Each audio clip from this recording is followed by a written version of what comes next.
তোমার জন্য প্রথম প্রশ্ন, বিশ্বের সবচেয়ে উঁচু প্রাণী কোনটি? জিরাফ। কোন পশুর ঘাম গোলাপি রঙের হয় বলো তো? জলহস্তী। কোন গাছ ঘরে রাখলে মশা আসে না বলো তো? তুলসী। বাংলাদেশের পূর্ণ নাম কি? গণপ্রজাতন্ত্রী বাংলাদেশ। বাংলাদেশ কোন মহাদেশে অবস্থিত বলো তো? এশিয়া মহাদেশ। বাংলাদেশের রাষ্ট্রভাষা কি বলো তো? বাংলাদেশ ভাষা। বাংলাদেশ ভাষা হয় বাংলা ভাষা। বাংলাদেশের স্বাধীনতা দিবস কবে বলো তো?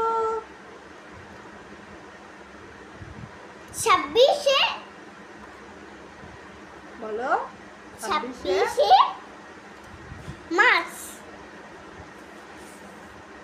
26শে মার্চ। 19 বলো বলো।